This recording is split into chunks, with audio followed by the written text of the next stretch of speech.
I'm gonna show you how to take down a bull. Just kidding, he kicked my butt. These are definitely not the lightest, but manageable.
All right, so I have my power and my box up there to power up my electric fencing. So right now I'm trenching all the way down to behind you where my fence is, and that's where I'll connect it. But right now I gotta dig it up.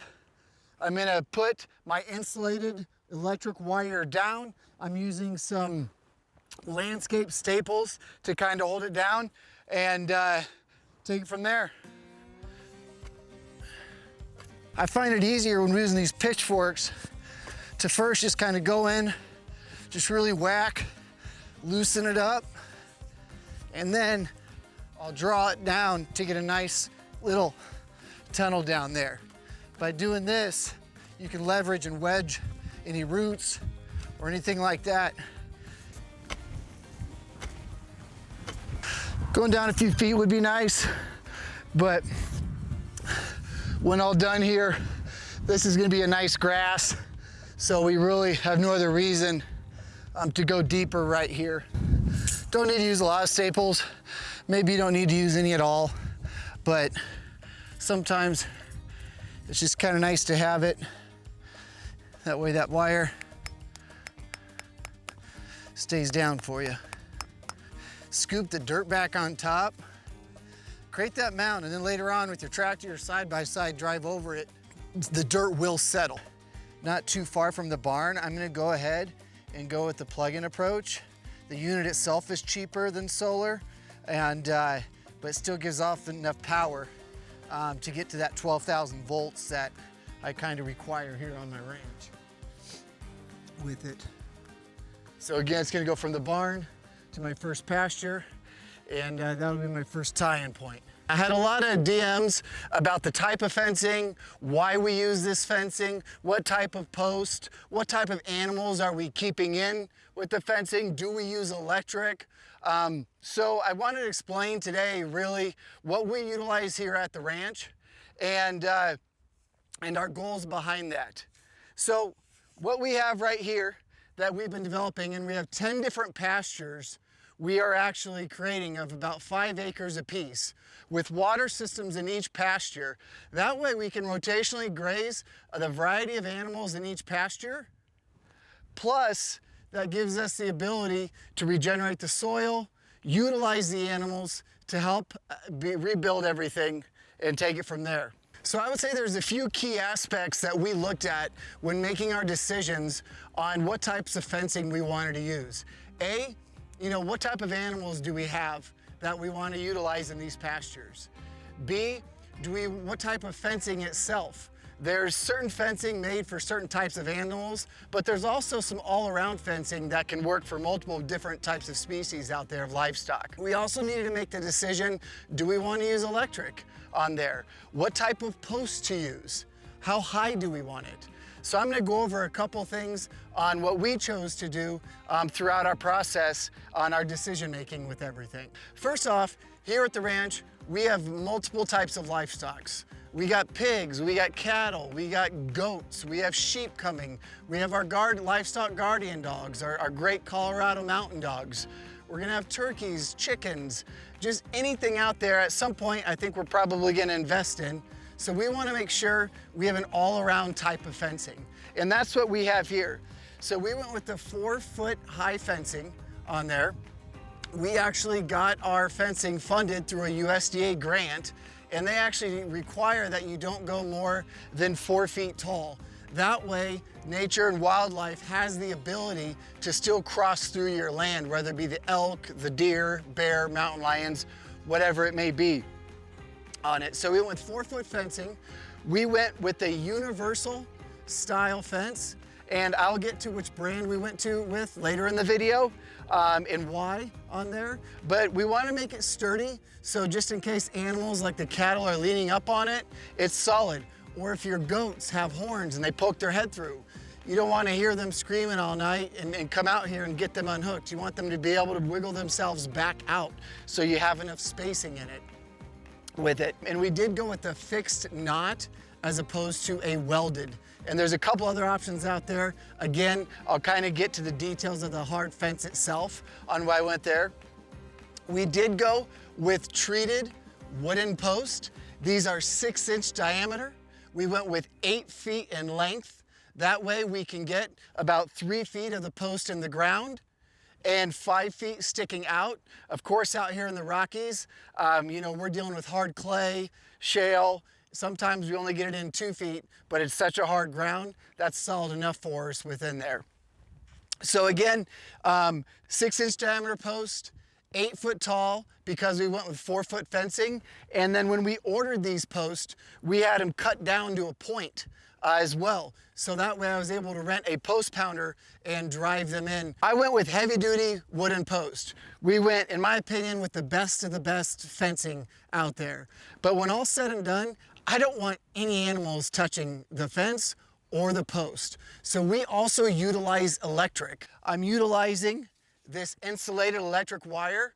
I'm trenching, I'm burying it and connecting it to this first pasture. We went with a poly rope right here. Some people like to use wire. I am testing out this poly rope. For me, the reason I went with the poly is because we have a lot of guests on our ranch and kids and schools come, and the last thing I want to do is shock our guests. So this kind of gives them a little bit more visual on really what it is, so they don't accidentally get shocked with 12,000 volts. All right, so let's take a moment to talk about what type of tools we chose to install our fencing. Now, we have a lot of work around the ranch. We have a lot of fencing, so we really tried to simplify this so it wasn't too labor intensive within there. We went with a post pounder instead of digging and tampering the post.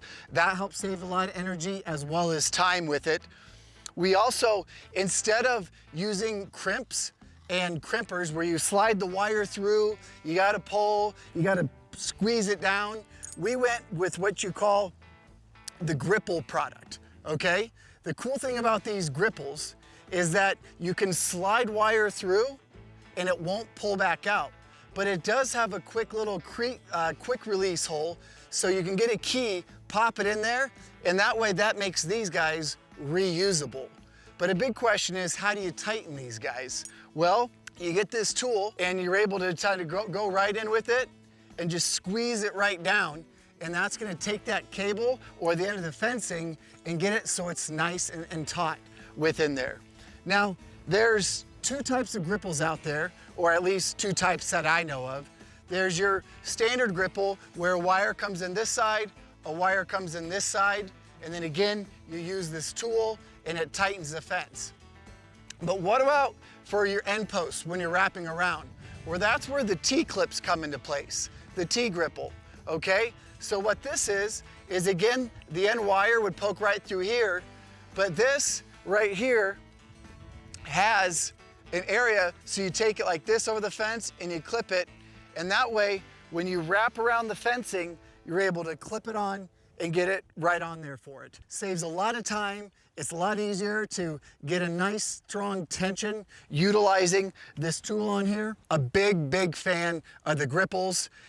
It's a cleaner process, it's faster, and definitely something I do recommend. I would not go back to any other way, a lot less labor intensive. When we get the fence up and we got it nice and taut, now we got to figure out how to attach the fence to each of these fence posts. And you're gonna use fence staples for most people within there.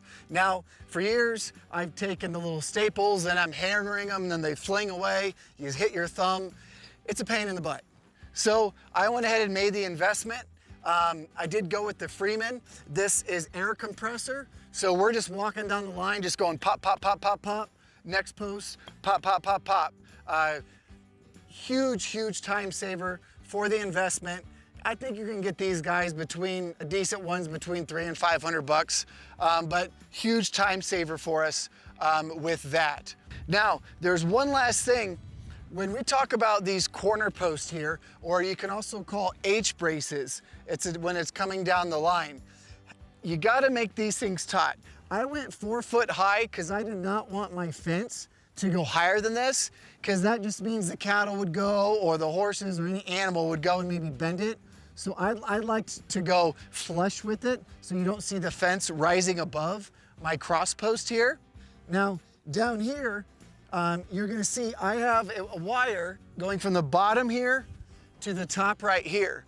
Now, you've probably seen H-braces with all types of wire wrapped around. It's overkill.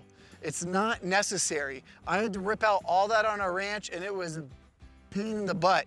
So this is simple. Again, it's a metal wire here, utilizing the gripple, and then we go ahead and use this tool, and I'll go ahead and show you an example. You're putting the gripple on this side, the wire is gonna run through right here. This folds back. Now, a nice little trick with this, which I figured about halfway through the project, is how do you get this dang thing to bend back to get the wire in? Well, if you just pull back like that, you can see it pops that right open, which is nice. So I'm gonna go right in here. The loose wire, the end wire, goes in that part that I just opened up. The other end goes right here, and I'm just gonna go right now, I'm gonna squeeze, and that puts enough tension right on this. I can always come back, tighten it up again. I'll probably seal this down with a little zip tie to make it look nice and clean. But you can see, very simple to create that extra strength right here on it as well. Now, one other thing we did with the gripples on these end posts. Now, these gripples aren't the cheapest thing. You know, they're about $1.50 if you buy them in bulk. Maybe you can get them for $1.30 a piece. We went with like a kit that had about 250 in each one. So instead, I have 13 cross wires on this type of fencing. So utilizing 13 T-clips for each leg, that's a good investment. So what we're trying to do right here is we'll use T-gripples, like the top 4 and then the bottom 4, and then we're going with the old method of just kind of doing the wrap in the middle. And we're kind of testing to see if we want to go every other one. But at the end of the day, if we find this is loosening and it's not as solid as the gripple, we can always just unwind it, throw a gripple on there, tighten it, and get right back. So that way we can invest later and not have to do the initial investment up front by having too many gripples on there. I'd like to give a shout out to Bekaert Fencing for helping sponsoring this video today. It's a great brand, a brand we went with, a brand we trust, and in my opinion, the most solid fencing you can purchase out there. That wraps up our video on the types of fencing we use here at the ranch. Thank you for tuning in. If you have any questions about how we installed the type of fencing, the post, Bekaert, or how we just did any of it, please feel free to reach out. Again, we've done about 5 pastures that are about 5 acres apiece. We got 5 more to go. Next, I'll be doing a video on our livestock water systems we have within each pasture. So please subscribe, help support the brand. And from 8-4 Ranch, we thank you. Right, Buck? I'm gonna show you how to take down a bull. Just kidding. He kicked my butt. 8-4 Ranch.